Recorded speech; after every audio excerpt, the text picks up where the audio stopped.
Hi hello welcome back to my YouTube channel one life by Lechus. അപ്പോൾ ഇത് രാവിലെ തന്നെ എഴുന്നേറ്റ് രാമൻകുട്ടനെ സ്കൂളിലേക്ക് വിടാനുള്ള എല്ലാ ബഹളങ്ങളും കഴിഞ്ഞു കേട്ടോ. അതിനുശേഷം എൻ്റെ പ്രഭാത കൃത്യങ്ങളെല്ലാം കഴിഞ്ഞ് ഞാൻ ഫുഡ് കഴിക്കാൻ വേണ്ടി വന്നിരുന്നു. അപ്പോൾ ഇന്ന് പുട്ടും കടലയുമായിരുന്നു കേട്ടോ നമുക്ക് കഴിക്കാനായിട്ടുണ്ടായിരുന്നത്. അതിനിടയ്ക്ക് വല്യമ്മയുടെ കാര്യങ്ങളും കുളിയും കാര്യങ്ങളൊക്കെ കഴിഞ്ഞ് ഫുഡും കാര്യങ്ങളൊക്കെ കഴിക്കുന്നുണ്ട് കേട്ടോ. ഇന്നിപ്പോൾ നമ്മൾ ദേവൂട്ടിനെയും കൊണ്ട് ഹോസ്പിറ്റലിൽ പോവേണ്ട ദിവസമാണ് കേട്ടോ. അപ്പോൾ വാവ ജനിച്ച സമയത്ത് നല്ല മഞ്ഞപ്പുണ്ടായിരുന്നു. അപ്പോൾ അതിന് വേണ്ടിയിട്ട് നമ്മൾ ഫോട്ടോ തെറാപ്പിയൊക്കെ കൊടുത്തിട്ടുണ്ടായിരുന്നു. അപ്പോൾ അതുകൊണ്ട് ഡോക്ടറിനെ ഒന്നും കൂടി കൺസൾട്ട് ചെയ്യണമെന്ന് ഡോക്ടർ പറഞ്ഞിട്ടുണ്ടായിരുന്നു. അപ്പോൾ നമ്മൾ ഡിസ്ചാർജായി വരുന്ന സമയത്ത് തന്നെ അവിടുന്ന് നമ്മൾ പീഡിയാട്രിഷ്യന് വേണ്ട അപ്പോയിൻമെൻറ്റ് കാര്യങ്ങളൊക്കെ എടുത്തിട്ടാണ് കേട്ടോ വീട്ടിൽ വരുന്നത്.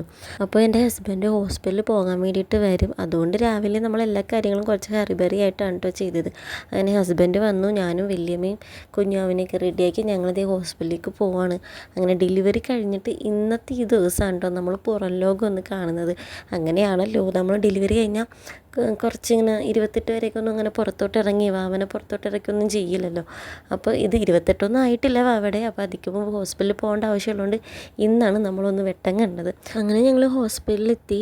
അവിടെ കുറച്ച് തിരക്കൊക്കെ ഉണ്ടായിരുന്നു. കുഞ്ഞുവാവന്മാരെ കുറച്ച് പേരെ കാണിക്കാനൊക്കെ ആൾക്കാരുണ്ടായിരുന്നു കേട്ടോ. അങ്ങനെ നമ്മൾ ഹോസ്പിറ്റലിൽ ഡോക്ടറിനെ കാണിച്ചു. പിന്നെ അവളുടെ കുറച്ച് റിപ്പോർട്ടും കാര്യങ്ങളും ടെസ്റ്റ് ചെയ്തതൊക്കെ കാണിക്കാനുണ്ടായിരുന്നു. അതായത് ഒരു നാസൽ ബോണിൻ്റെ ഒരു ഇഷ്യൂ ഉണ്ടായിരുന്നു എന്ന് ഞാൻ പറഞ്ഞില്ല. അതിൻ്റെ കുറേ ടെസ്റ്റൊക്കെ നടത്തിയിട്ടുണ്ടായിരുന്നു. അതിൻ്റെ റിസൾട്ടും കാര്യങ്ങളൊക്കെ വന്നത് നമ്മൾ ഡോക്ടറിനെ കാണിച്ചു. പിന്നെ ഫിസിയോതെറാപ്പിസ്റ്റിനെ കാണിക്കേണ്ട ആവശ്യമുണ്ടായിരുന്നു കേട്ടോ. അപ്പോൾ അതൊക്കെ കാണിച്ചു എല്ലാം കഴിഞ്ഞതേ നമ്മൾ ഹോസ്പിറ്റലിൽ നിന്ന് ഇറങ്ങിയപ്പോൾ നമുക്കൊരു കോംപ്ലിമെൻ്ററി ഷൂട്ട് കിട്ടിയിട്ടുണ്ടായിരുന്നില്ലേ, അതിൻ്റെ ഫോട്ടോ ഫ്രെയിം നമുക്ക് കയ്യിൽ കിട്ടിയിട്ടുണ്ട് കേട്ടോ. പിന്നെ ഇത് നമ്മൾ തോപ്പുംപടി പാലത്തിൻ്റെ അവിടെ വന്നതാണ്. അതായത് ഈ ചേട്ടൻ്റെ കയ്യിൽ നിന്ന് നമുക്ക് 2 സ്ട്രോബെറിയുടെ പാക്കറ്റ് 150 രൂപയ്ക്ക് കിട്ടും. അപ്പോൾ അത് വാങ്ങാൻ വേണ്ടി വന്നതാണ് കേട്ടോ. പക്ഷേ സ്ട്രോബെറിയുടെ ക്വാളിറ്റിക്കൊന്നും ഒരു കുഴപ്പമില്ല, നല്ല സ്ട്രോബെറി ആയിരുന്നു കേട്ടോ. പിന്നെ അവിടെ നിന്ന് വേറെ ഫ്രൂട്ട്സും കാര്യങ്ങളൊക്കെ വാങ്ങിച്ചിട്ട് രാമൻ കുറച്ച് ദിവസം എന്നോട് പറയാറുണ്ടായിരുന്നു, അമ്മ എന്നെ സ്കൂളിൽ കൊണ്ടുവരാൻ വരൂ. കാരണം അവൻ്റെ ഫ്രണ്ട്സിൻ്റെ അമ്മമാരും അച്ഛന്മാരൊക്കെ ഇങ്ങനെ സ്കൂളിൽ കൊണ്ടുവരാൻ വരാറുണ്ട്. അപ്പോൾ എപ്പോഴും എന്നോട് വന്ന് പറയും കൊണ്ടുവരാൻ വന്നു. അപ്പോൾ എന്തായാലും ഞങ്ങൾ തിരിച്ച് വന്ന സമയത്ത് അവൻ്റെ സ്കൂൾ വിടുന്ന ടൈം ആയിട്ടുണ്ടായിരുന്നു.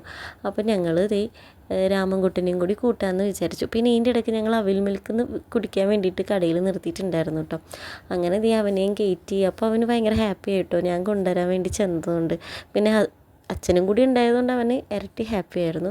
പിന്നെ കുഞ്ഞുവാവയ്ക്ക് 2 ഡ്രസ്സ് എടുക്കാൻ വേണ്ടിയിട്ടുണ്ടായിരുന്നു. അപ്പോൾ അതിന് വേണ്ടി നമ്മൾ ലാമിയ ബേബി സ്റ്റുഡിയോയിൽ കയറി. അപ്പോൾ അവിടെ ഞങ്ങൾ നല്ല ഷൂസിൻ്റെ കളക്ഷൻസ് ഉണ്ടായിരുന്നു കേട്ടോ വാവന്മാർക്ക് പറ്റിയ.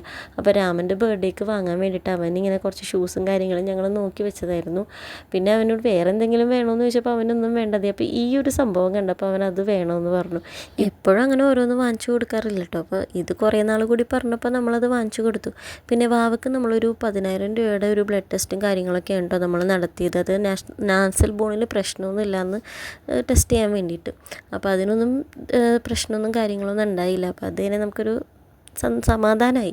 പിന്നെ അത് കോംപ്ലിമെൻ്ററി ഷൂട്ടിന് ചെയ്തിട്ട് കിട്ടിയ ഫ്രെയിം ഇതാണ് കേട്ടോ. പിന്നെ അതിന് ഹസ്ബൻഡ് പോകുന്നിടത്ത് രാമൻകുട്ടൻ നല്ല കരച്ചിലായിരുന്നു. അപ്പോൾ വീഡിയോ അത്രേ ഉള്ളൂ.